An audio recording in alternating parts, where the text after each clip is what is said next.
Mais um episódio aqui do nosso podcast Carreira e Negócios. E hoje eu estou com uma pessoa muito especial, uma carreira que foi desde a mídia tradicional, né, se tornou presidente de uma empresa de inteligência de crédito e agora investidor de startups e conselheiro de banco, meu amigo aqui, Dorival Dourado. Olá, Jorge, o prazer estar aqui com você, com a sua audiência aí, e vamos trocar as ideias, né? Bom, Dorival, obrigado por estar aqui, e eu queria começar você comentando um pouco entre aqui, carreira e negócio, começar falando um pouco de carreira, né? Dar-se um panorama assim, de como é que foi a tua trajetória, né? Bom, Jorge, eu comecei desde muito cedo, né? Eu sou de uma família humilde, né? Então comecei a trabalhar com uns 13 anos, né? Mas sempre com a cabeça de querer fazer alguma coisa diferente, né? Sempre com a cabeça de criar alguma referência, né? Deixar algum legado. Eu trabalhei em várias coisas até resolver fazer o curso técnico de eletrônica. Entrei na Editora Abril, né? Super jovem. Tive uma pequena experiência pela Embratel na época, né? Mas senti que não era a minha praia. E fui trabalhar na Editora Abril, que era uma empresa de referência, né? Foi uma empresa de referência durante muitas décadas, né? Contribuiu de maneira substancial, né? Para a formação cultural, né? Do povo brasileiro. Comecei na área de tecnologia da informação, fiz um pouco de tudo, né? Fiz uma carreira até ser o CIO da empresa, né? E trabalhar na assessoria direto, né? Dos fundadores. E tive muita sorte também, né? Porque eu vivi o boom da internet, né? A primeira bolha da internet. Então desenvolvemos muitas coisas, criamos, né, a primeira BBS do Brasil, criamos o Brasil Online, várias soluções, né, de sites de conteúdo, né, de educação, de entretenimento. Trabalhamos com empresas de banco de dados, né? O fundador na época formou, né, a primeira empresa de database marketing do Brasil, né? Então a gente sempre desbravando, né, as fronteiras do conhecimento, da tecnologia, e isso daí foi cada vez mais me desafiando, né, a procurar coisas diferentes. Depois de 22 anos nessa empresa, eu resolvi fazer uma transição de carreira. Dorival, mas antes de ir para a transição, né? Assim, você comentou que você pegou o boom da internet 2000, né? Metade dos anos 90 já, né? Então, mas eu queria entender um pouco, né? Porque Abril era tipicamente mídia impressa, né? Então, e você é um cara de tecnologia. Como é que foi essa transformação, né? Porque eu entendo que você provavelmente entrou mais para uma parte técnica, mas ao longo desse processo de transformação, a tecnologia virou negócio, né? E como é que foi esse processo na Abril? Muito bem lembrado, viu, Jorge? Porque, na minha opinião, e desde o começo, mesmo trabalhando com tecnologia, eu nunca dissociei a tecnologia do negócio. O modelo de negócio da tecnologia. Então, quando eu citei há pouco aí a questão do desafio, era muito nessa questão. Como é que a gente transforma as empresas, como é que a gente transforma as nossas relações com os nossos clientes, com os nossos consumidores através da tecnologia. Então, a tecnologia, embora eu conhecia razoavelmente bem, ela sempre foi um meio, né, para que a gente desenvolvesse novas unidades de negócio, atendesse melhor o cliente, levasse novas soluções de produtos ou serviços à nossa comunidade. Então, esse driver, né, foi muito forte para que, na época, né, a gente olhasse para o mundo, e essa era uma vantagem muito grande da Editora Abril, né? O Roberto Tifta era um cara conectado no mundo inteiro, e ele despachava a gente, né, toda hora, vai para os Estados Unidos, vai para a Europa, procurando, né, soluções que pudessem transformar a nossa organização. Para você ter uma ideia, né, em meados dos anos 90, eu estudei no MIT telas de cristal líquido dobrável. Coisa que está acontecendo agora no seu... né? Ou seja, ele tinha essa cabeça, né, de provocar. E era muito difícil trabalhar com ele, né? Porque ele te chamava de manhã, te despachava, né, uma tarefa, né? E aí você nem tinha pensado direito naquela tarefa, ele já vinha com outra coisa diferente. Então esse negócio foi muito forte, né, na maneira de amoldar o meu perfil profissional. Então eu me transformei talvez num eterno inconformado. né? Sempre procurando novos desafios, novas soluções. E como é que foi a sua formação? Porque também eu me lembro que nessa época a tecnologia era algo muito incipiente, né? Então, os computadores, antes da década de 90, eles eram controlados, a produção nacional, não tinha muita... As novidades, você não tinha muito acesso a essas novidades, né? Como é que você se desenvolveu ao longo desses 22 anos? Onde você bebeu de conhecimento em tecnologia?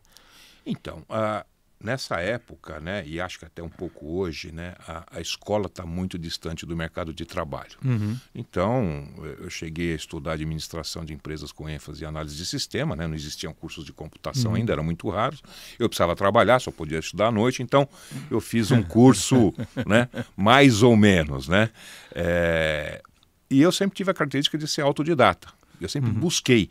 E quando você trabalha numa organização, né, onde os fundadores, né, onde a cultura te incentiva a pesquisa, te incentiva ao autodesenvolvimento, né, e eu com aquela fome, né, assim, de entender mais, de conhecer mais, então foi muito rápido, né.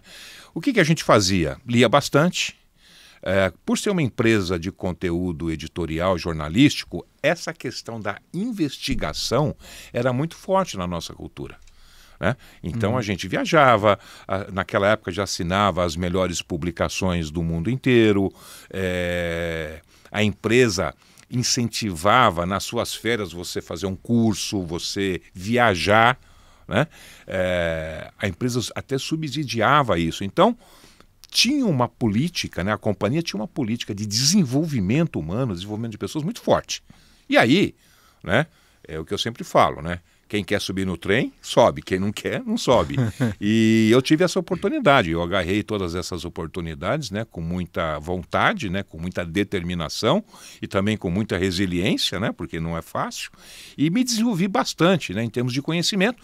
E conseguimos trazer para o Brasil, já no meio dos anos 90, né, inovações muito relevantes, né, para o desenvolvimento da companhia. E a Abril se tornou aí, na área de mídia eletrônica, né, talvez aí a primeira empresa aí a ter um posicionamento de conteúdo e de modelos de negócio mais desafiadores. Depois, por uma série de motivos, né, ela se perdeu um pouco no caminho, né, mas liderou esse mercado no Brasil durante bastante tempo. E gerava muito conteúdo nessa época, né? Sem dúvida, né? A turma era muito boa, né? Tanto na preocupação de ter essa independência, né? Em formar opinião, em ser um farol, né? Na condução da política, na condução do conhecimento, né? Como também de levar isso, né? Para toda a população. Então nós tínhamos, né, vários produtos, né, posicionados para diferentes segmentos da organização. Quem aqui não lembra, né, dos fascículos, né, da enciclopédia Conhecer, enfim, tem muitas referências aí para a gente bacanas nessa história toda. Legal. E aí você estava comentando que aí você fez uma transição da Abril, né? Então, eu sempre tive na minha cabeça essa questão de que, poxa, se começa a ficar muito repetitivo, você tem que mudar. Né? E eu já tinha mais de 20 anos, né, 22 anos no setor de mídia e entretenimento, trabalhando com tecnologia, com internet, né, com web, com database marketing, com televisão aberta, fechada. Mas eu falei, poxa, esse negócio aqui está na hora de eu mudar de segmento, né? Aí pedi demissão. Né? Na época ninguém acreditava, todo mundo me chamava de louco. Como você vai pedir? Né? E eu era diretor executivo da companhia nesse momento, né? E aí eu pedi demissão, os caras, pô, você tá louco, né? Você é diretor executivo de uma empresa dessa, vai pedir demissão? Mas eu tinha tanta convicção, Jorge, de que eu precisava mudar e que seria importante para a minha carreira, né? Esse redirecionamento que, mesmo contra a vontade do meu líder, do fundador da empresa, da minha família, eu falei, não, eu vou fazer essa transição de carreira. E fui para o segmento financeiro. E como é que foi esse momento, assim, esse clique que você tomou coragem, né? Porque é um desafio, né? Você já está acomodado e tal.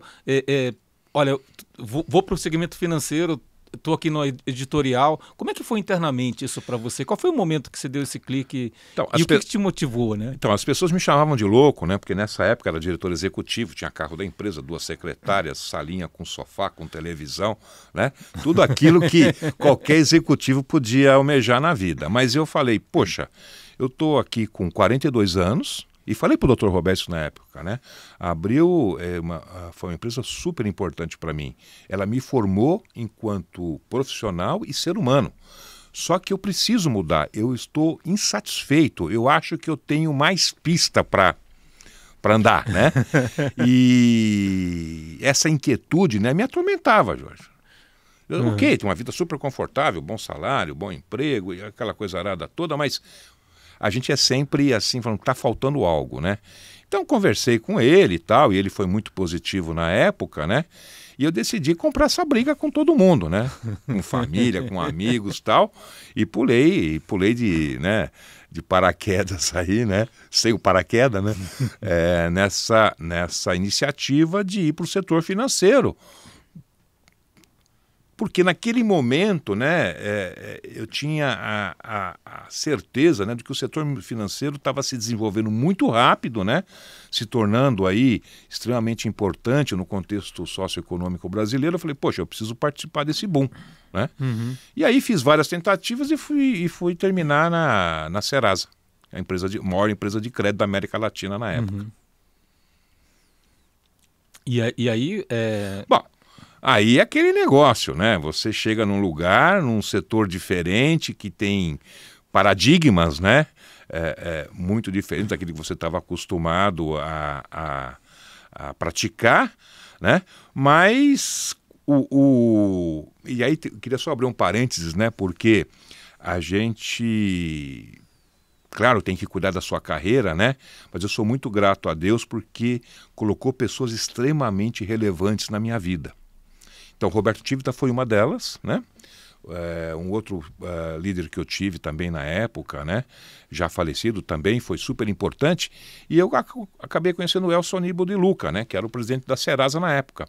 Né? E aí eu falo, essas coisas acontecem, né? Assim, quase como uma graça, né? E era um cara extremamente visionário, né? Então, uma empresa que tinha um papel muito complexo, né, pela sociedade, né, liderada por um indivíduo, né, que já no ano 2000, né, tinha uma empresa que pensava em responsabilidade social, pensava em inclusão. O edifício era 100% sustentável em termos de água, em termos de energia, ou seja, ninguém pensava nisso no Brasil, né? E aquela empresa já tinha esse posicionamento. Estava no ranking das melhores empresas para se trabalhar, tinha programas, né, de engajamento, né, dos colaboradores, programa de voluntariado, já era uma empresa reconhecida pela ONU, pelos programas de voluntariado. Então, quando eu olhei esse negócio todo, eu falei, cara, é aqui que eu tenho que trabalhar. Porque é isso daqui que vai agregar muito, né, no meu desenvolvimento de carreira, no meu desenvolvimento profissional, né? Bati na porta lá, né? Acabei... E também tem um pouco isso, né? O santo tem que bater, né? Então, não é só você também querer fazer, né? O estilo, a visão, né? Os valores, os princípios têm que ser compatíveis, né? E ali deu muita cola. Né? E você saiu sem ter nada, então? Não, eu pedi demissão do meu emprego anterior. Larguei tudo. Mas você não tinha nada em vista ainda? Não tinha nada em mente. Depois, né, que né? você foi bater na porta... Eu já tinha mapeado, né? É claro, né? A gente tem que... Carreira profissional é que nem um tabuleiro de xadrez, né? Você tem que analisar e sempre... ponderar, né, as jogadas, né, os lances que você tem. Você não pode só pensar na jogada corrente, né? Você tem que pensar nas 2 ou 3, 4 próximas jogadas, né? Então, eu acabei levando um projeto lá, né, para a Serasa na época, acabou dando match, uma afinidade muito grande, né, com o Dr. Elcio, né? Enfim, e aí vem para cá e fui trabalhar com a área de novos negócios. E fui desenvolvendo, né? A Serasa era e continua até hoje, né, líder de mercado nesse segmento, tinha 85% de market share, né? Mas estava num momento assim de extremo conforto. Né? E a cabeça do Elcio falava assim o seguinte: poxa, precisamos agitar isso daqui, precisamos fazer novos produtos, novos serviços. E meu primeiro desafio lá foi justamente, né, na área de desenvolvimento de negócios, pensar em coisas diferentes. E justamente ele pegou um cara fora da indústria, né, para poder fazer esse papel de questionamento, esse papel de provocação, né, dentro da companhia. Aí, puxa, fomos desenvolvendo uma série de atividades, assumi uma área de operações, de tecnologia, depois fui assumindo mais desafios, né, até praticamente, né, gerenciar toda a infraestrutura de operações da Serasa no Brasil. Agora, em termos de capacitação, né? Então você estava mais focado na parte tecnológica de um grupo de mídia e tudo mais. Aí você vai para agora uma área para falar aqui de inteligência de créditos, que já era, não era só negativação, né? Acho que já tinha um pouco de... Não, já tínhamos plataformas de soluções para crédito, pessoa física, pessoa jurídica, né? A negativação era uma das ofertas, né? E aí como é que é essa transformação? Ele ainda pegou, olha, eu quero um cara de fora para trazer ideia nova, né? Como é que foi esse teu processo? Assim, como você chegou lá, o que você fez para, primeiro, tomar aquele banho de loja, entender o negócio e depois se capacitar para crescer profissionalmente dentro do Serasa? Bom, primeiro, Jorge, eu incorporei o espírito abriliano, que a gente chama, né? Vamos empreender, vamos atrás, vamos investigar, né? Vamos levantar os fatos, né? Tem muito essa questão do estilo jornalístico, né? E também me lembra, né? Uma capa da revista Exame, né? É um lema que eu tenho na cabeça até hoje, né? Só os paranoicos sobrevivem, né? Então, estou aqui, tenho uma oportunidade ímpar, né? Temos que aproveitar. E aí é dedicação, né? Dedicação, foco, persistência, resiliência, né? Autodesenvolvimento, bastante leitura, conexões, isso é muito importante também, né? Eu gosto muito também de um provérbio do Guimarães Rosa, né? Que eu cito toda vez que eu posso, né? Que é se juntando com os bons que a gente vai ficando melhor, né? Então, ou seja, você tem que se procurar sempre, né, se conectar e estar perto de pessoas melhores do que você e pessoas que podem te ensinar alguma coisa, né? E você como profissional, independente da sua idade, né, independente da sua história, independente da sua formação, tem que estar com a cabeça e o coração aberto para aprender todos os dias. Né? Isso é fundamental. Se você não tem esse desejo, né, tudo vai ser mais difícil. Eu, como sou um cara de cabeça aberta para o mundo, né, e procuro cultivar muito as amizades valorosas que eu construí ao longo da minha carreira, né, esse relacionamento sempre é muito rico, né? Sempre é muito recheado, né? De conhecimento, de desafio, de informação. E eu tenho aquele espírito que eu aprendi na Abril do jornalista, né? Eu vou atrás da informação. Onde quer que ela esteja, né? Muito bom. Muito bom. E aí você foi progredindo dentro do Serasa, você chegou a atuar fora do Brasil também, né? Então, eu acabei desenvolvendo essa carreira dentro da Serasa, né, muito na área de operações, então fui me especializando bastante em questões de crédito, inteligência de dados, a questão também de segurança, né, nessas empresas de informação é super relevante, fui me apaixonando por algoritmos, né, enfim, por plataformas, né, a oferta nesse segmento hoje globalmente é baseada em plataformas, então eu fui, vamos dizer assim, enriquecendo o meu repertório, né, treinando, né, outra coisa que eu fiz várias vezes, né, eu nunca pedi treinamento para ninguém, né, eu vou e faço. Eu vou e faço o que eu acho que eu tenho que fazer, né? Então eu me lembro, né? A minha mulher ficava meio brava comigo, mas em várias férias, né? Eu pegava a minha poupança, comprava uma passagem e ia fazer um curso fora, né? Isso eu fiz várias vezes, né? Por quê? Porque eu estou investindo na minha carreira, estou investindo no meu conhecimento e aumentando, né, a minha capacidade, né, de se tornar um profissional melhor. Então sempre fiz, né? E dentro desse escopo, né, eu fui me desenvolvendo e fui ganhando novos desafios dentro da Serasa, né, até o dia, né, em que os acionistas resolveram vender, né, e para nós também foi uma mudança muito drástica, né? Porque eles fizeram o famoso dual tracking, né? Ou seja, nós preparamos a empresa para o IPO, né, para abertura de capital, e tínhamos uma proposta de um comprador estratégico, né? E os acionistas ficaram ali, né, naquele jogo, né? Aí, olha, pô, o preço é esse, se não for isso a gente vai fazer o IPO. Enfim, então eu participei bastante dessa questão porque a minha área ela tinha uma importância muito grande no modelo de negócios, né? A área de operações numa empresa que vende transação, né? E nós tínhamos 300 mil clientes na época e fazíamos, né, algo como 80, 100 milhões de transações por dia, né? Então, o que a gente falava na época, né? 80 a 100 milhões de negócios no Brasil são fechados diariamente através de uma informação da Serasa. Isso para a indústria financeira e não financeira, não né? Financeira, varejo, indústria, pequena e média empresa, enfim. Então, quanto que era a divisão entre financeira e não financeira? Bom, na época, né, os acionistas da Serasa eram os bancos, né? Uhum. A Serasa é uma empresa que começou em 1968, né, com 130, 140 bancos que existiam na época, né? No final, quando foi vendida, 6 ou 7, né?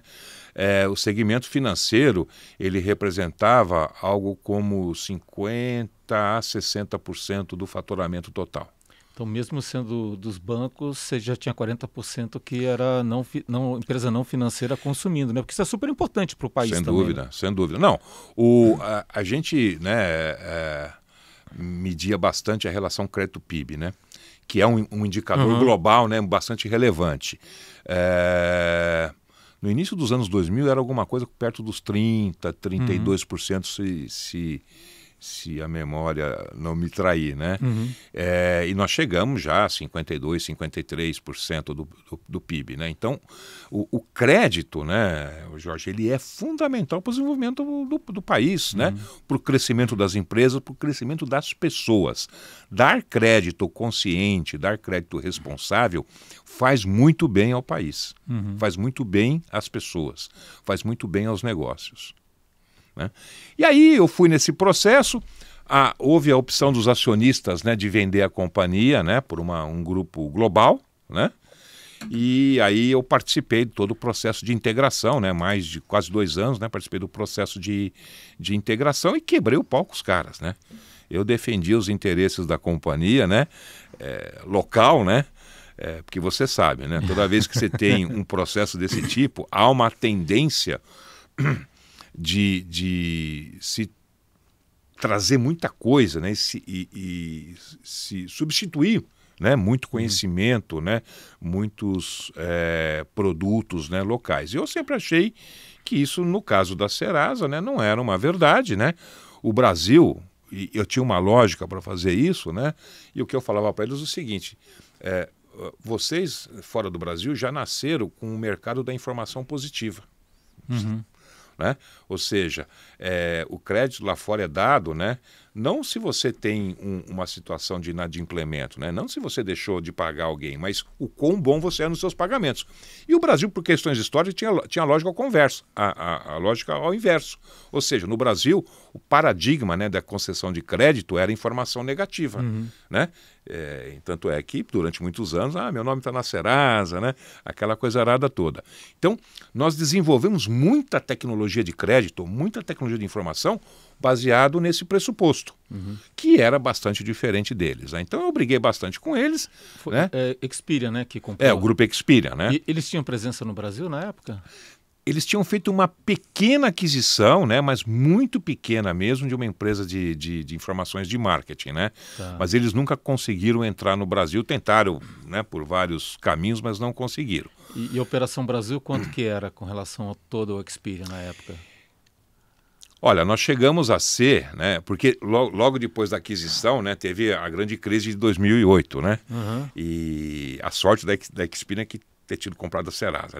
Em 2008, 2009, perto de 2010, nós chegamos a ser 48% do profit global da Experian. Caramba!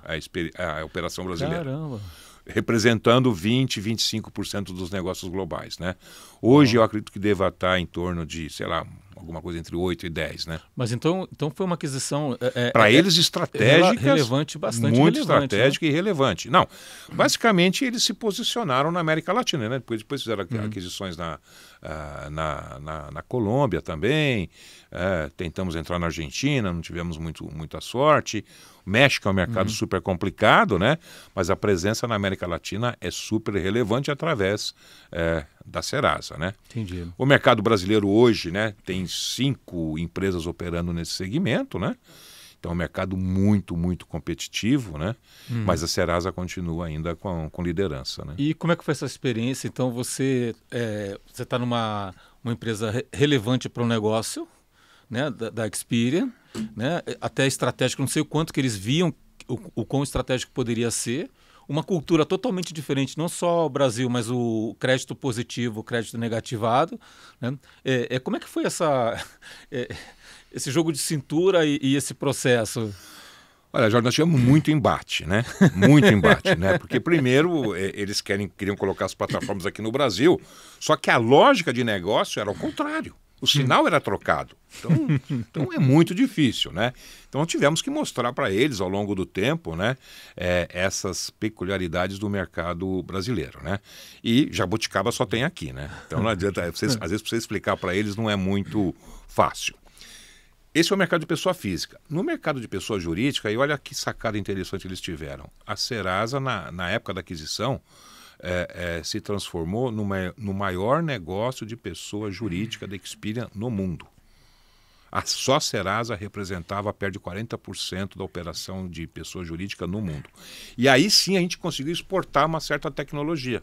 Então, a maneira de desenvolver soluções de crédito, né, para pequena e média empresa, para varejo, né, foram bastante relevantes para a Experian. Mas, enfim, a gente sempre procurou defender o interesse do mercado local, né, de continuar sendo bastante competitivo. E eu acho, como eu briguei muito com eles, né, acabei sendo selecionado, né, tive que participar de um processo de seleção, né, eu não queria participar do processo de seleção, mas vou dizer, eu fui convidado, né, a participar do processo de seleção e fui o primeiro executivo, né, a ser selecionado para trabalhar, o primeiro executivo brasileiro, né, a ser selecionado para trabalhar globalmente, né.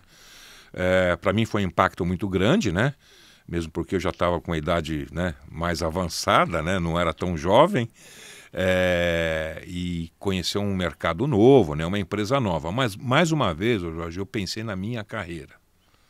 Eu falei, eu vou pagar o preço, né, sacrifício pessoal, familiar, né, de zona de conforto, inclusive, né, porque nessa época também eu já estava ali super tranquilo ali na Serasa, já sabia todo o caminho das pedras ali, né, já conseguia gerenciar bem, né, os meus desafios, né, e encarei, né, de peito aberto o desafio, né, de mudar do Brasil e assumir uma equipe de 2.000 desenvolvedores, né, de produto globalmente, né. Aonde?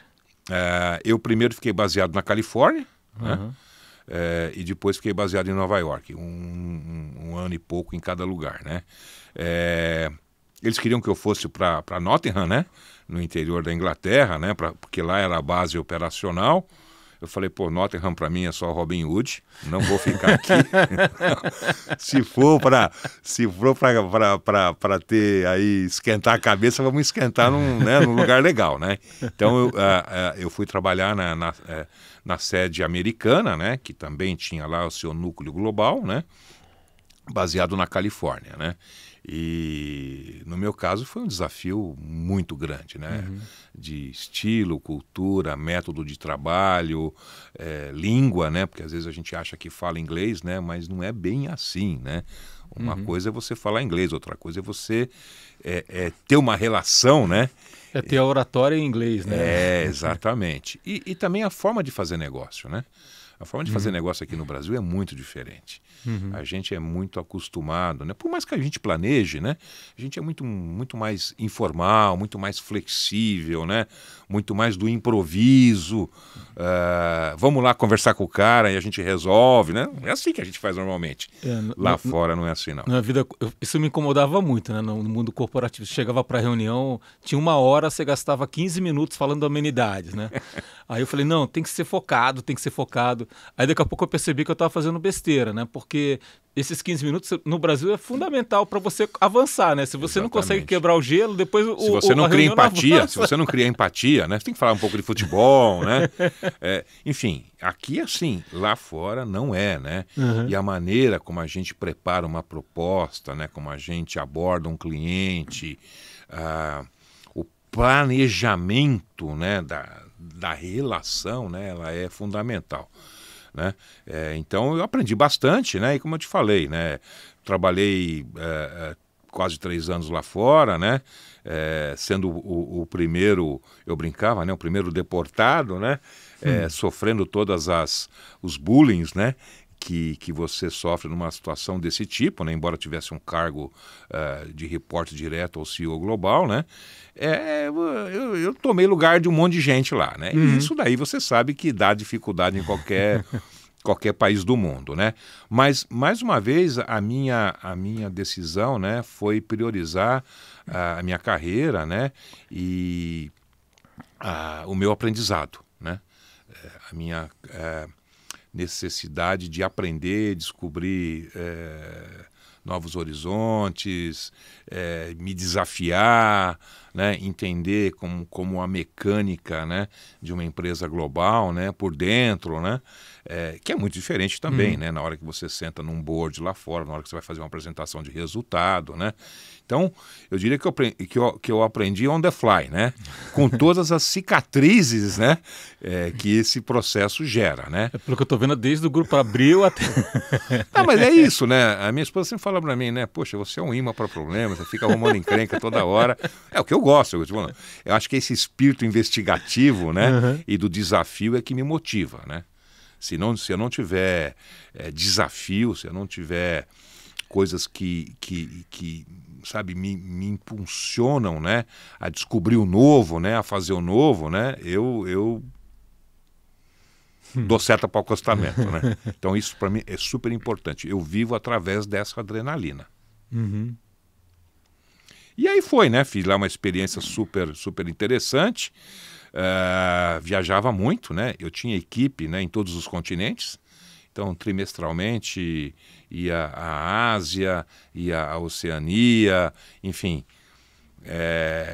Foi muito rico, né, por trabalhar com essas culturas diferentes, né? Isso daí foi fantástico, né? E, sem dúvida nenhuma, me tornou uma pessoa, né, diferente. Não sei se melhor ou pior, né? Mas diferente, né? Porque o nível foi um aprendizado muito acelerado, né? E sempre com a faca no pescoço, né? Porque sempre, empresa de capital aberto, não preciso dizer para você, né? O trimestre é caso de vida ou morte, né? E quais foram os choques culturais que você enfrentou, assim? Bom, primeiro eu acho que é essa questão nossa, né? E eu também sou um cara muito gente, né? Sou um cara, assim, muito do touch, né? Eu vivo muito isso, né? E lá fora não é assim, né? Lá fora as relações são frias e formais, né? Claro que existe a coisa do engajamento, do espírito, né, de trabalho, mas as pessoas, elas são educadas, né, a terem muita assertividade naquilo que tem que fazer, né? Esse acho que foi um ponto. Toda a questão relacionada à liderança em si, né? Eu entendo que lá, né, as práticas são razoavelmente diferentes, principalmente para um estrangeiro, né? Eu tinha, né, vários diretos, então eu tinha 2 australianos, 3 ingleses, 3 americanos, um egípcio, um indiano. Então, era uma salada cultural muito grande. Então, o que você falava para o americano, né, você não podia replicar para o inglês, né? Então, processos também de remuneração, né? Você gerenciar a equipe, né? São modelos, né, de compensação, né, bastante diferentes, né? Foi a minha primeira experiência em empresa de capital aberto, que são empresas extremamente nervosas, né? E eu peguei também, né, um desafio muito grande, porque a Experian naquele momento, né, não era uma empresa global. Ela era uma empresa multi-country, que a gente chama, né? Então, não é que nós tínhamos, né, políticas, práticas e procedimentos, né, que serviam para a organização como um todo, né? Cada grupo, cada etnia, né, tinha a sua cultura, a sua forma de atuar, né? Eu me lembro até na primeira reunião que eu fui numa empresa na Austrália, né, o CEO me apresentou, isso daqui é o Dorival Dourado, e ele veio da Experian para nos visitar. Eu olhei para a cara dele e falei, pô, cara, peraí, essa é uma empresa Experian, né? Como é que eu vim aqui? Eu não vim visitar, né? Então, quer dizer, a gente tinha que se debater com essas coisas, né? E você tem o australiano, que é de um jeito, o inglês bastante diferente, né? Então, foi uma experiência multicultural, né? Bastante rica, né? E nós também, naquele momento, não tínhamos linhas de produtos globais, nós tínhamos produtos regionalizados, né? Então, tive muita oportunidade, né, de participar de grupos, né, de compor grupos em que a gente começou a pensar em empresa globalmente, né? Então, o que é o enxoval de um produto global? Né? O que é uma esteira de desenvolvimento de produto olhando mais globalmente, tecnologias também, né? Cada país você tem uma infraestrutura tecnológica diferente, né? E talvez a experiência mais rica naquele momento, né, foi criar um centro de especialização, né, em Kuala Lumpur, na Malásia. Nós tínhamos muita gente sentada em Nova York, Manhattan, muita gente sentada em Londres, né, em locais muito caros, né, e de difícil acesso à mão de obra, né. Nova York tem bastante mão de obra, né, mas é um mercado extremamente concorrido. E a gente desenvolveu um projeto, né, fizemos um site selection, né, analisamos aí vários lugares no mundo, né, acabamos escolhendo Kuala Lumpur, né, naquele momento, e montamos um centro de inteligência de analytics, né, em 2010, né, na Malásia, né, que foi uma experiência também muito rica em termos de inovação, estruturação de centros de especialização, análise de programa de fomento, né. Foi realmente, por isso que eu falo para você, eu dou graças a Deus, né? Porque as oportunidades de aprendizado foram inúmeras, né? E qual é o critério assim para você escolher um site desse, né? Porque mexe muito com a economia do país, inclusive, né? Então, na época também nós tínhamos lá um centro de back-office, né, na Costa Rica, né? E a Costa Rica naquele momento estava se especializando nisso. E a maior contribuição no PIB da Costa Rica era uma fábrica da Intel, né? É aquele que chamavam que era baleia na piscina, né? Exatamente.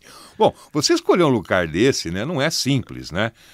Nós fizemos isso com a ajuda especializada, né, com consultoria especializada, mas você analisa muito, né, as condições socioeconômicas, né, dos países, o nível de estabilidade de cada país, estabilidade jurídica, né, estabilidade política, capacitação, formação de mão de obra, quantidade de escolas, né,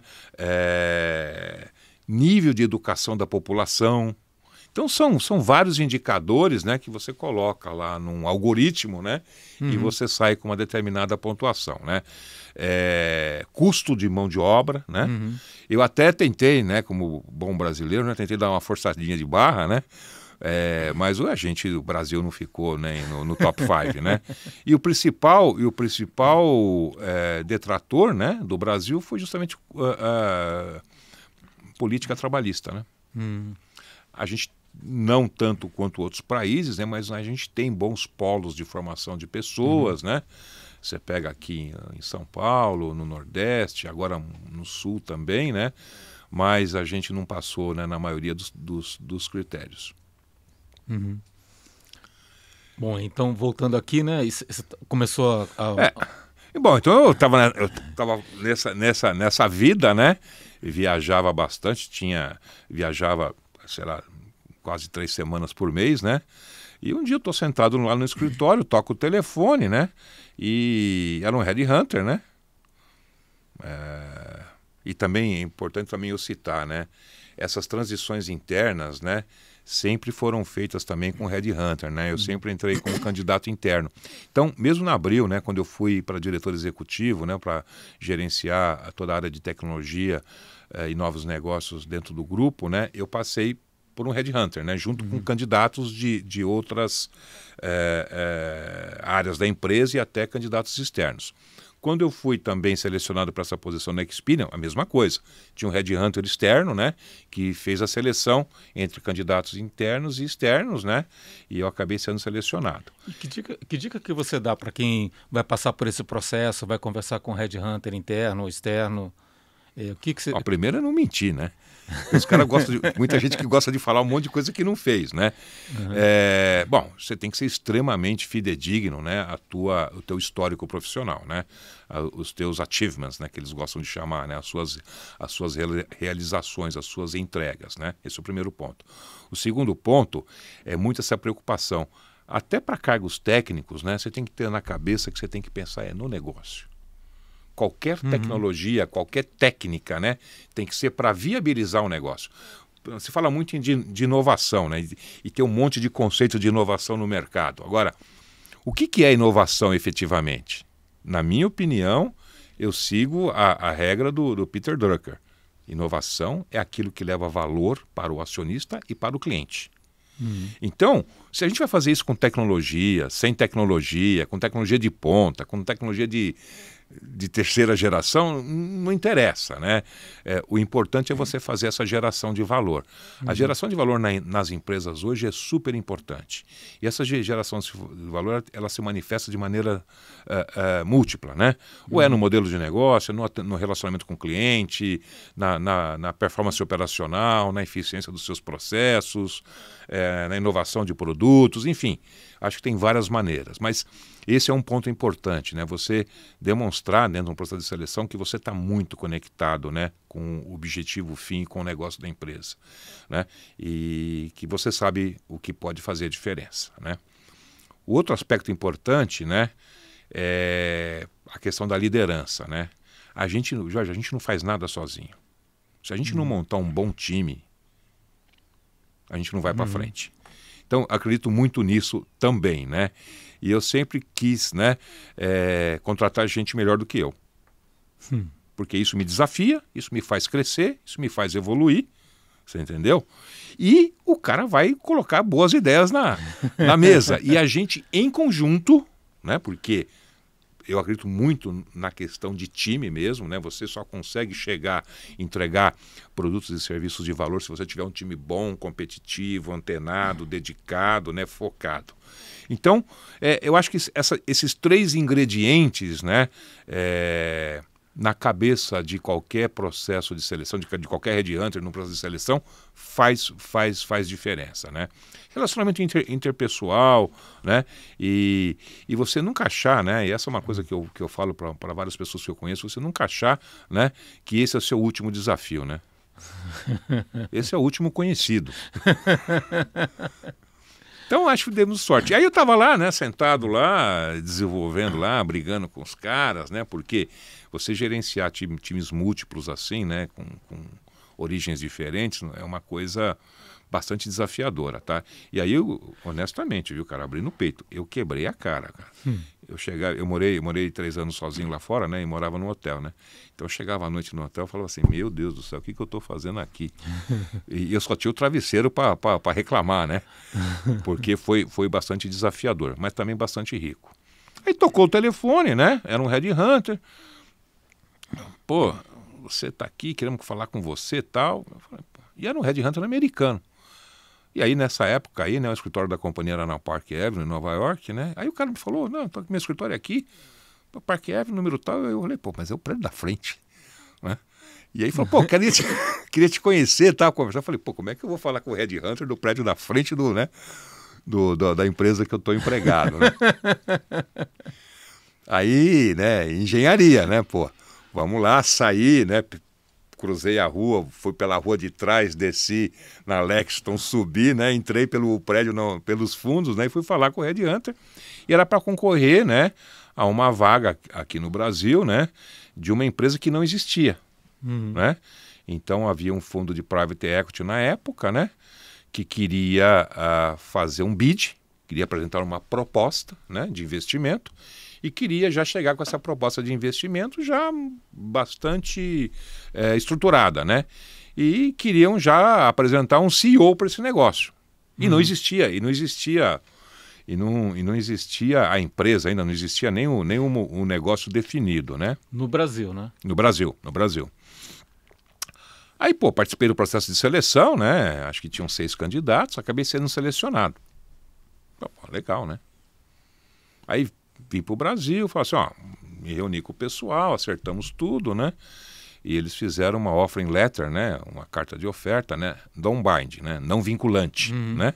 Então é o seguinte, olha, a gente vai desenvolver o projeto, vai fazer a proposta, se tudo der certo, ok, a gente te contrata, né? Se não der certo, um abraço para você, né? Saudações, a gente, né, toma um café qualquer hora. Tá bom, peguei o avião, voltei, né? E fiquei pensando lá, falei, puxa vida, né? Que coisa interessante, né? A oportunidade de montar um negócio a partir do zero, né? Ou seja, vamos lá, vamos comprar os tijolos, vamos comprar areia, né? Vamos fazer tudo, né? Não tem nenhuma parede de pé, né?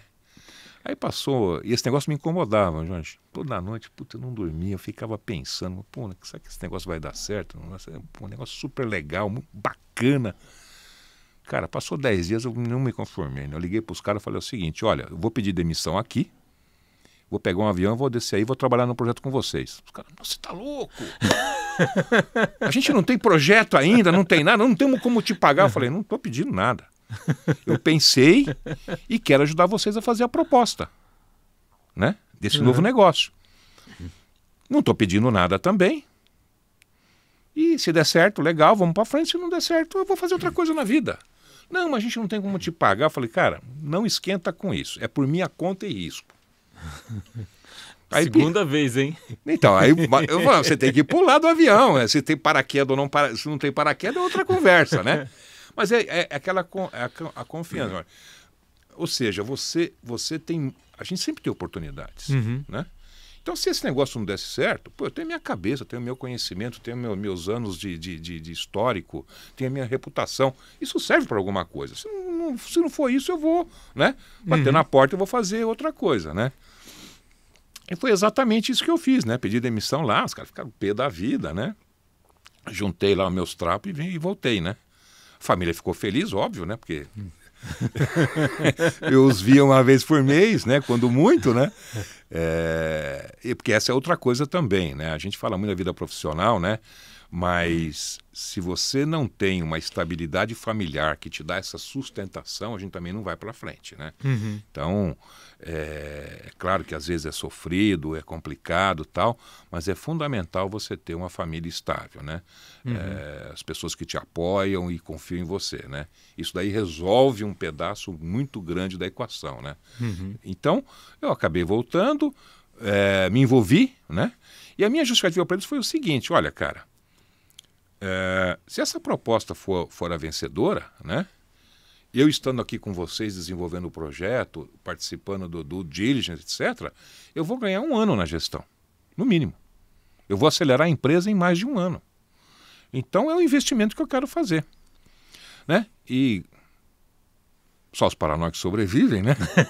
E Deus ajuda quem cedo madruga também, né? Desenvolvemos o projeto, né? E a nossa proposta foi vencedora dentre 10. Então, foi feita um bid, né? uma proposição, né? Para a Associação Comercial de São Paulo, né? 10 fundos de investimento apresentaram a proposta e a nossa foi a vencedora. Acho que a nossa foi a vencedora, né? Porque era a única proposta que tinha um cara que tinha experiência no setor. Né? Acho que isso daí ajudou, né? Porque eu consegui olhar o negócio por dentro. E na hora que a gente faz o diagnóstico, que a gente faz a proposição do que fazer, como é que vai ser o primeiro ano, quando a gente faz o orçamento, eu já tinha uma experiência, eu tinha mais de 10 anos de experiência nesse setor. Então era muito mais fácil do que você pegar uma proposta de consultor, né? Enfim, que trata vários setores da economia, né?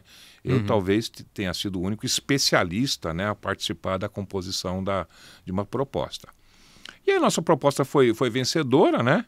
Montamos um time super rápido, né? Em 4 meses, né, contratei mais de 500 pessoas, né, de diferentes níveis, né, e perfis, e tocamos a vida, montamos a empresa, né, Boa Vista SCPC, justamente para brigar com a Serasa, né? E a gente vinha, né? Naquela época, a gente posicionou a empresa de uma maneira diferente, né? A Serasa, naquela época, já era uma multinacional, então a gente focou muito a nossa estratégia em ser uma empresa brasileira, informação de brasileiros para brasileiros, né? O nosso logo tinha verde e amarelo, né? Então a gente tinha todo também, né? Uma estratégia aí para incomodar o líder de mercado, né? Foi bastante interessante, foi uma experiência muito gratificante, né? Fiquei lá quase 7 anos, né? E aí decidi fazer outras coisas na vida depois. Mas o que muda, assim, que você era diretor de uma operação, aí você passa a ser o presidente de uma empresa aqui no Brasil, né? E você era diretor de uma operação já mais madura e assim, cultural, né? E agora você passa a ser presidente de uma empresa no Brasil, né? O que muda isso, assim, né? O que isso requer, assim, de preparo? O que você teve que aprender? O que você teve que desenvolver? Essa é uma questão, essa sua pergunta, ela é muito legal, né? E também muito complexa de responder, né? Porque o que eu aprendi nesses anos todos, né? Foi que as empresas, né, como nós, né, elas têm níveis de maturidade e estágios diferentes, né, de vida, né? Então, para cada estágio, né, você tem que ter uma composição para dar certo, né? Então, por isso que a gente fala, esse cara aqui é super bom para manutenção, esse cara aqui é growth, bootstrap, né? Enfim, eu tenho essa característica, né, de tração, né, de rompedor, né? Então, talvez, né, eu tenha tido ali a clareza, né, de estar num negócio que precisava de tração, que precisava de força de execução, que precisasse de peito aberto, tomar risco, né, tomar decisões difíceis, né? E com recursos limitados, né? Porque quando você tem recursos ilimitados, a vida é bem mais fácil, né? Com recursos limitados, né? Eu, por exemplo, rodei a empresa 5 anos, né? Com 10 milhões de reais no caixa. O acionista, no primeiro dia, falou, tá aqui 10 milhões de reais, vou botar no caixa. E eu rodei a empresa 5 anos, né? Com esse dinheiro, né? Girando a empresa. Acho que, mais uma vez, né, eu acho que o ponto mais relevante aí é você montar um time bom. Isso faz toda a diferença do mundo. E a gente cometeu vários erros e vários acertos, né? Eu contratei muita gente boa que eu tive que dispensar porque não tinha essa característica de ramp-up. Para a fase da empresa, né? O cara seria talvez bom para uma empresa mais madura, né? Exatamente. Isso parece meio óbvio o que eu estou dizendo agora para você, né? Mas não é, tá? Porque até hoje eu vejo empresas fazendo isso, né? Contratam pessoas muito qualificadas, né? Mas com perfil diferente daquele que a empresa precisa para aquele momento, né? Outra coisa também é você ter pessoas, né, que pensem diferente, né? Porque a diversidade ela é super importante. Né? Eu fico muito desconfortável quando todo mundo concorda com tudo, né? Ainda mais quando todo mundo concorda com você, né? Que é o presidente. Tá. Cara, isso me deixa extremamente incomodado. Se todo mundo está concordando, não está legal, né? Então você tem uma equipe diversa, mas ao mesmo tempo coesa, né? Em termos dos objetivos. Então, eu gosto do debate, da divergência de ideias, né? Mas a gente precisa estar unido. Fechou, cara. Fechou, estamos todo mundo junto e vamos fazer. Então isso é super importante. Então, uma parte relevante do nosso sucesso foi isso, né? Ter escolhido um time, né? E ter ajustado esse time ao longo do tempo. Cultura, né? Montar uma cultura organizacional forte, uma boa cultura de remuneração também, né? Poxa, a gente der certo, a gente ganha, se a gente der errado, né? Nós vamos pedir, vamos chorar lá no meio-fio, todo mundo junto, né? Então, essa questão, né, de você ter esse comprometimento, né, desde do colaborador mais simples, né, desde até da senhora que serve o café, né, até o presidente, é super importante. Clima positivo também é super importante, né? A diversidade, problemas a gente tem todo dia. Mas a empresa não pode perder o bom humor, não pode perder o otimismo, não pode perder aquela certeza que vai dar certo, né? Então, um clima positivo é super importante também, né? E uma empresa baseada em princípios éticos, né? Esse é outro ponto super importante. Uma empresa baseada em princípios e valores, né, é muito relevante, né? A empresa, né, os seus líderes, né, tem que todo dia, né, revisitar, fortalecer, né, os seus valores, os seus princípios, né, a sua ética e se manter aderente, né? Vai chover, vai bater vento lateral, mas você não pode se distanciar, né, e nem pode ser negligente, né? O senso de justiça também é super importante, né? E tem algumas coisas de negócio, né, que para mim são muito básicas, né? Eu insisto nas empresas que eu atuo até hoje como conselheiro, né, que a gente tem que fazer coisas simples, né? Hoje o pessoal fala básico bem feito, né? Na época a gente não chamava de básico bem feito, mas coisas desse tipo, né? Primeiro, respeito aos colaboradores, respeito aos acionistas, né?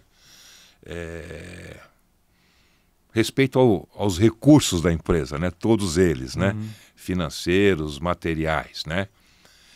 Consideração com o cliente, né?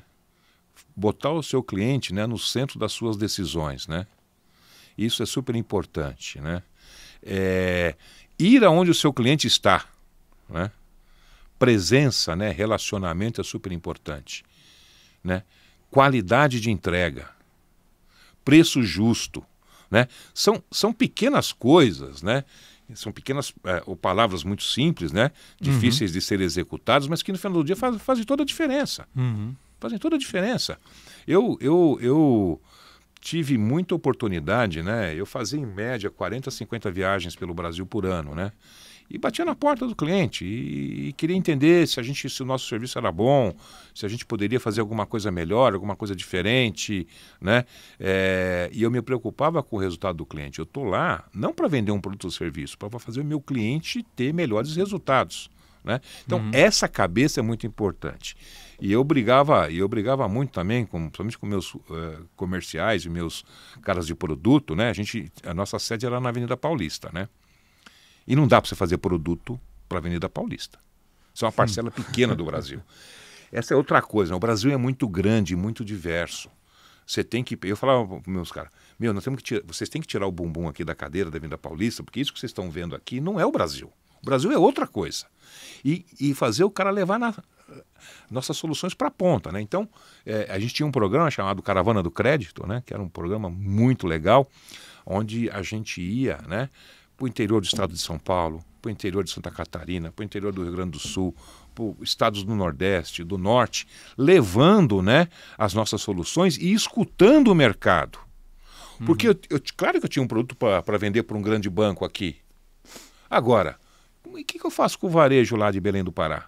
Será que ele tem a mesma demanda? O que eu faço para a pequena e média empresa que está em Manaus? Então, se você é uma empresa brasileira, né, você tem que estar muito atento, né, a essas questões, né, que dizem respeito à regionalização, né, que o Brasil tem, né, e que cliente que você quer atuar. Então, eu acho que essa fórmula, né, esses princípios básicos aí, acabaram fazendo com que a gente começasse a incomodar bastante o nosso concorrente maior, né? E nós chegamos a perto de 30% de market share, né? De 0 a 30%, isso foi nesses 8 anos que você falou? 7 anos. 7 anos, basicamente. É bastante, hein? Muito, né? Não, custou... Tem algumas sequelas, né? Nem tudo, né? A empresa, né, estava no ramp-up, né, de receita, ainda não tinha chegado no seu nível de maturidade ainda de margem, né? É difícil, né, você crescer, ganhar mercado, né, e manter altos níveis de rentabilidade, né? Isso não é uma coisa trivial, mas hoje a empresa está indo super bem, né? Conseguiu fazer o seu IPO, né? E tem uma posição de destaque. Mas o mais importante que eu escutei ao longo dessa trajetória, né, na Boa Vista foi o cliente nos dizer: poxa, vocês se importam com a gente. Coisa que o meu concorrente não fazia muito bem, né? Produtos excelentes, produtos de primeiríssima linha, mas essa questão de entender o cliente, né? Escutar o cliente, fazer o produto certo para aquele cliente, na melhor relação custo-benefício, né? Isso faz toda a diferença. E quando o cliente precisa de você, né, ele passa a mão no telefone, se atende, né? Isso daí é um diferencial bastante significativo. E aí depois você sai do mundo corporativo. Então, toda essa trajetória, né, foi bastante estressante, né? Eu estava quase com o pé na cova, né, no final dessa história aí. Aí eu falei, não, preciso parar, fazer uma coisa diferente. E aí eu comecei meu terceiro ciclo, né, profissional, né, que é um ciclo que eu tenho até hoje, aonde eu procurei, né, fazer coisas que também me davam satisfação. Então fui trabalhar com empreendedorismo e inovação. Com startups, né? Com startups, né? Participei de vários projetos de corporate venture, né? Assessorei aí um banco grande dentro do seu programa, aprendi muito, continuo aprendendo até hoje, né? Me relacionei com gente assim que tinha, sei lá, 1/3, 1/4 da minha idade, né? Aprendi bastante também com eles, né? E me tornei investidor anjo, né? Mentor de startups, devo ter aí ajudado talvez umas 400, 500 startups, né? E hoje eu tenho o meu portfólio, né? E ao mesmo tempo eu fiquei pensando, poxa, como é que eu levo isso para a grande corporação, né? Porque eu sempre tive na cabeça também, né, que dentro do ciclo de inovação, dentro do ciclo, né, de reposicionamento das empresas, né, a gente precisava levar mais, né, uma mensagem diferente, né? Ou seja, as empresas estavam precisando, né, se oxigenar, né? Em termos de modelo, em termos de mercado, né? E eu fiquei analisando esse negócio muito, aprendi muito com as startups, investi em startups de várias modalidades, né, vários tipos, né? Gente que me chamou de louco, pô, você vai botar dinheiro nessa startup. E eu sou um cara assim, né, Jorge, meio maluco, né? Eu só entro bem early stage, né? Saindo no PowerPoint ou saindo do PowerPoint, né? Onde a gente pega os valuations, né? Tem um risco maior, né? Mas os valuations são mais adequados, né? E aonde também eu acho que eu posso contribuir mais, né? Então, eu também não fiquei inventando moda, né? Escolhi setores e startups onde eu poderia contribuir através do meu network, do meu conhecimento técnico, do meu conhecimento comercial, etc., né? E depois mas para você investir na startup, né? O que te leva a investir na startup? Assim, o que você olha como investidor, assim? Qual é o que te faz, assim, tomar a decisão de sim ou não? Bom, a gente tem um scorecard, a gente tem um mecanismo de diferença, mas o primeiro ponto eu olho para a cara do fundador. Eu falo assim, quando o cara fala assim, hoje eu quero te apresentar minha startup, cara, não me manda PowerPoint, não me manda Excel, não me manda nada disso. Eu quero conversar com você. Quero te conhecer. Porque você conversando com a pessoa, você sabe se aquele negócio realmente é relevante para ela, né? Se o cara tem um espírito, né, de fazer acontecer, se ele tem, né, realmente o que a gente chama, né, o brilho nos olhos, né, ou a faca na caveira, né? Depois que eu tenho o conforto que o cara tem habilidades e competências, né, que podem fazer com que a startup dê certo, isso não garante sucesso, mas é um bom proxy, né, um bom indicador. Aí sim eu vou para a parte mais, vamos dizer assim, cartesiana. Eu vou olhar PowerPoint, vou olhar Excel, coisas do tipo, né? Eu sempre gostei de setores aonde, como eu te falei, né, eu pudesse agregar, né, onde eu tenho um conhecimento, onde eu tenho relacionamento, onde eu já fiz besteira, onde eu já acertei, né? Isso é super importante.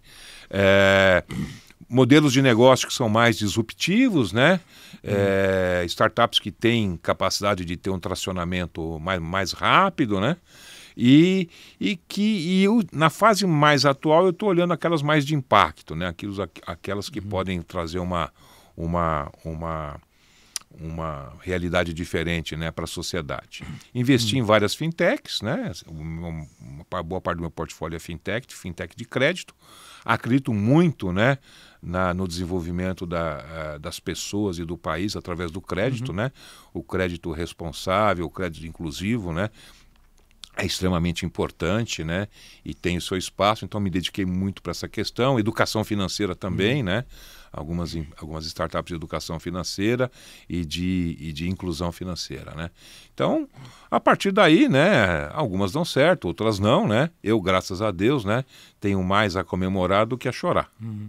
E aí você também foi para conselhos, né? Então, dentro desse processo das startups aí, me acendeu bastante a luz do corporate venture, né?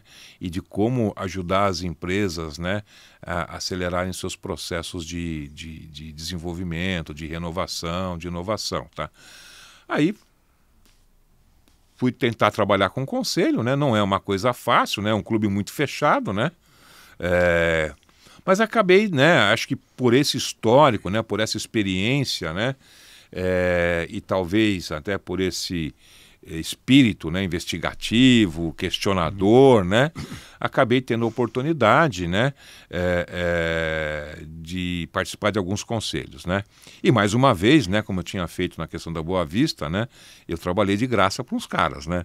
Assim, ó, eu quero ser conselheiro, mas não precisa me pagar nada, eu quero vir aqui, quero, né, aprender, treinar e tudo mais, né. Também estudei, me especializei, né.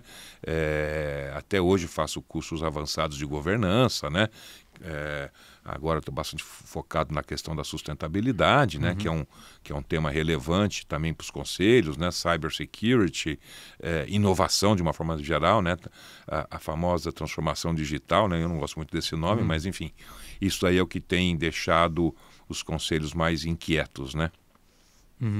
E aí você foi pro bono e depois assumiu... Então, aí comecei, né, pro bônus, né, até também para entender um pouco a dinâmica, né, e depois surgiu a oportunidade, né, de estar num conselho. Então hoje eu estou em 4 conselhos de administração, né, e vários comitês, né, e também, né, eu fiquei pensando nesse negócio do conselho. Você vê, tem coisas que a gente imagina pra gente e não tem a profundidade, né, o impacto, né, do que você estava... Eu fui vítima de conselho muitos anos.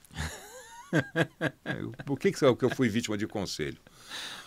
Poxa, eu chegava lá como CEO, né, com a minha pastinha debaixo do braço, com um monte de número, um monte de Excel, de PowerPoint.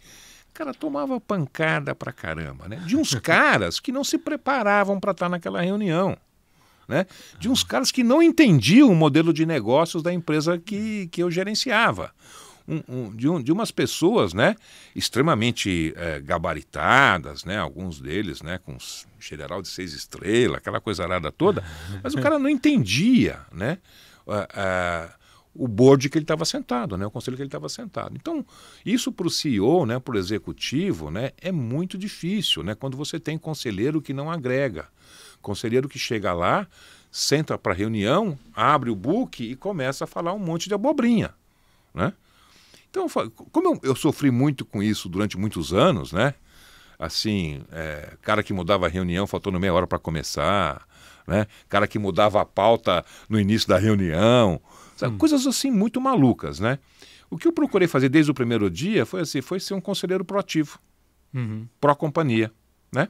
Então, eu estudo a companhia, eu estudo o mercado de trabalho, eu me reúno com os executivos, eu faço reuniões de avaliação, eu estudo os projetos, eu me relaciono, né, trimestralmente com todo o corpo diretivo, eu procuro entender onde estão as grandes dificuldades, porque a função do conselheiro é assessorar o acionista na melhor decisão possível, no desenvolvimento da companhia, nos seus riscos, né, nos seus mercados, na sua estratégia. Poxa, você só pode fazer isso se você fez a lição de casa. Se você não fez a lição de casa, você vai falar o quê? Genericamente, conceitualmente. Meu amigo, a empresa não tem essa de conceitualmente. A empresa tem que entregar resultado, todo dia, né? Então eu procuro, né, estudar bastante e participar sem interferir, né? O conselheiro não pode interferir, né, no gerenciamento do dia a dia da companhia, né? De entender, né, onde estão os desafios, quais os projetos, quais os problemas, né, quais os impactos, né, e também, né, me aproximar muito do CEO, né, porque como eu já fui CEO, eu posso dizer, é solitário, é duro. Você não tem com quem dividir as coisas e você só toma pancada, né? E você falou assim de conhecer a empresa, assim, mas na prática, como que você faz para conhecer a empresa? Bom, primeiro eu estudo a empresa, né? Estudo o segmento, estudo o mercado, leio os relatórios disponíveis, estudo os concorrentes, né? E em alguns segmentos você tem empresas de capital aberto, né? E as empresas de capital aberto, né, têm ótimos relatórios para você ler, né? Ótimos relatórios. Enche um pouco os pacoá, mas são relatórios muito importantes, né? Depois conhecer a equipe, né? Conhecer a equipe é fundamental. Se reunir periodicamente com a equipe, debater com a equipe, né? Com os diretores, né? Quais são os grandes desafios que eles têm, né? As dificuldades a serem transpostas, né? Como é que eles enxergam o mercado, como é que eles enxergam a concorrência, qual o portfólio de projetos que está dando sustentação àquilo, né? Qual é o plano estratégico por trás, né? Daquele portfólio, o orçamento, né? Como é que o orçamento está sendo endereçado e principalmente a análise das demonstrações financeiras, né? Porque se a empresa não tem saúde financeira, né, não vai, né? É claro que hoje também você tem que estar muito atento a questões de tecnologia, a questões de cibersegurança, a todos esses aspectos de inovação, né? Agora, né, estamos vivendo aí essa avalanche, né, do OpenAI, né? O que isso... A primeira pergunta que o acionista faz é, poxa, como é que esse negócio, né, me atrapalha ou me ajuda, né? Então, são questões super importantes, né, que você tem que estar antenado, né? E também, né, olhando, né, o segmento, olhando a sua companhia, a companhia que você faz parte, né, 2, 3 anos para frente, né? É difícil, né? A gente vive num mundo muito turbulento, né? Acelerado em termos de inovação, mas é um exercício que a gente precisa fazer. E que dica que você dá para, assim, quem está... Você falou que entrou no terceiro turno, né? E tal. Poxa, a pessoa quer ir para conselho, está assim, terminando um cargo mais executivo, saindo do mundo corporativo. O que você sugere para quem está nesse momento? Poxa, bom, primeiro que esse mundo dos conselhos, né, não é um mundo assim que você encontra oportunidade toda hora, né? Eu acho que primeiro é a capacitação, né? Tem que se preparar para ser conselheiro, porque diferentemente do que a maioria das pessoas acha, né, não é porque você foi um bom executivo que você vai ser um bom conselheiro. Não é em função de você ser um bom CFO que você vai ser um bom conselheiro. Então, acho que a questão é se preparar, né? Porque no conselho são necessárias outras habilidades, né? O seu mecanismo de inferência tem que ser mais calibrado, né? Sua capacidade de relacionamento interpessoal tem que ser diferente, né?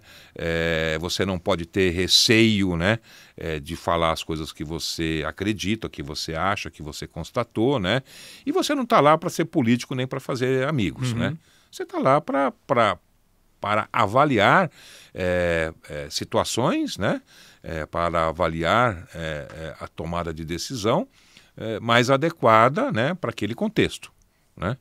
Mesmo que isso às vezes te leve a se contrapor a outro conselheiro ou ao CEO da empresa ou ao mesmo acionista, né?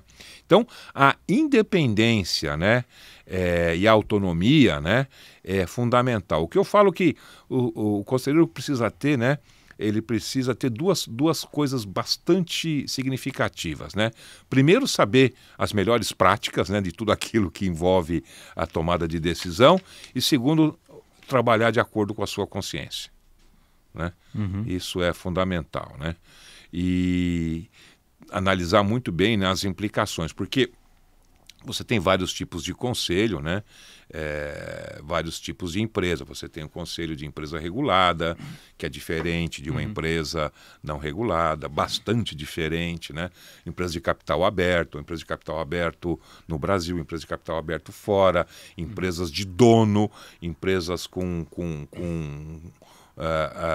acionistas internacionais, empresas com ações em bolsa, enfim, você tem em cada um desses contextos aí você precisa entender, né, o que faz sentido, né, qual a melhor composição, né, de decisão que você precisa ter, olhando essa complexidade, né, do nível de cima, né, do andar de cima que eu chamo, né.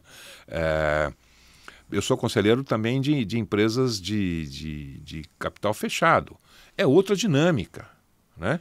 O nível de implicação jurídica, legal para você, né, conselheiro, porque também tem essa coisa, né? O cara, eu quero ser conselho, fazer parte do conselho de administração.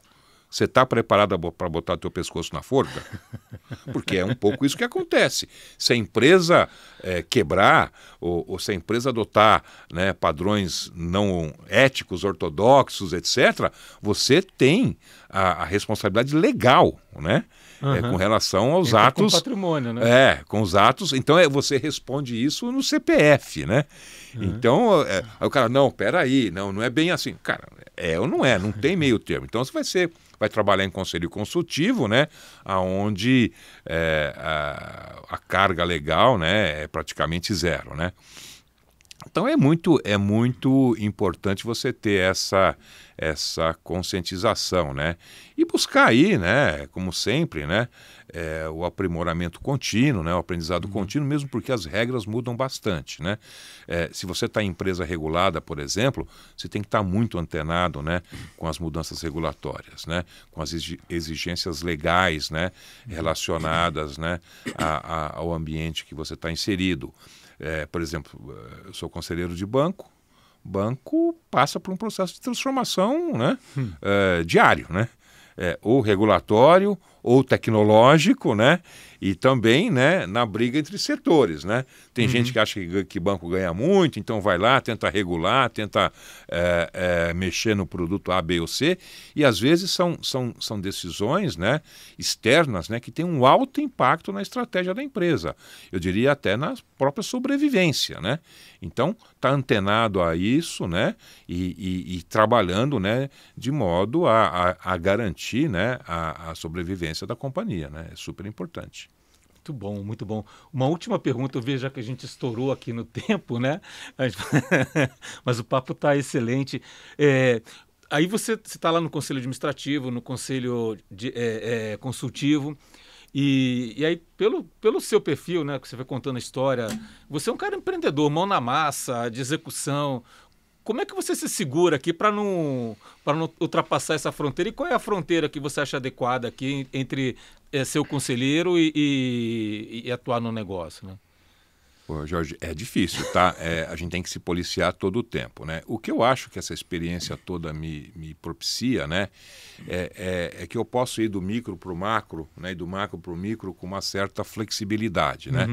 Então isso ajuda bastante, né?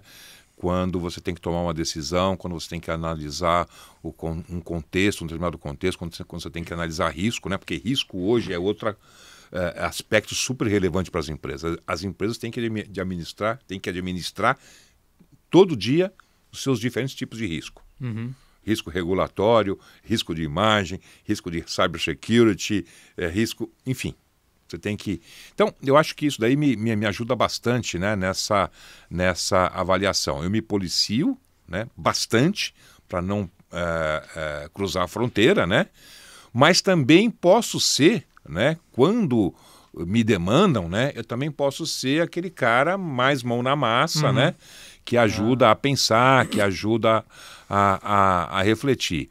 Em função disso, eu acho que eu também tenho conquistado, né, desafios adicionais dentro do conselho, até por essa característica, né? Enfim, tiveram várias situações, né, onde a gente precisou fazer uma avaliação mais profunda, né? Eu me encontrei capacitado para fazer, né? E também, né, ter uma visão colaborativa. Acho que isso daí também ajuda bastante, tá? Isso daí é fundamental, né? A visão colaborativa. Eu não estou aqui para criticar ou para apontar erros, né? Eu estou aqui para avaliar essa situação, né, e ajudar no desenvolvimento da solução, né? Ajudar na mitigação do risco, né? A ajudar na formulação da estratégia, né? Isso é super importante. Não, muito bom, muito bom. Dorival, quem quiser te procurar, te encontrar, você não está muito ativo em mídia social, nada disso, né? Não, eu não tenho LinkedIn, né? Eu falo isso, todo mundo fica abismado, né? Eu não tenho LinkedIn, porque eu falo assim, ó, quando eu quero achar alguém, eu acho, né? Não, eu não tenho aí, não estou em mídia social, não estou em lugar nenhum, né? Muito interessante. Mas aí pode colocar, depois você pode colocar meu e-mail aí, quem quiser me mandar e-mail também, fique super à vontade aí, né? Sensacional. Gente, então, encerrando aqui esse episódio aqui, Carreira e Negócio, uma aula. Eu escrevi mais de uma página aqui de anotações, assim, a gente vai aprendendo, vai pegando dica, né? O Dorival tem uma experiência, assim, extraordinária e você vê que ele transitou empreendedorismo dentro das empresas que ele estava, montando um negócio novo, migrando para investir em startups, conselho de empresa, né? Então, sensacional. Se você gostou do conteúdo, compartilha, clica aqui no botão, no sininho e segue a gente aqui no canal. Muito obrigado, Dorival. Jorge, agradeço muito a oportunidade de estar aqui com você, né? Sempre é legal a gente falar um pouco das nossas experiências, né? E também estar sempre atento aí, né? Às oportunidades aí. Vou começar a acompanhar o seu canal com mais profundidade também, pô. Ótimo, perfeito.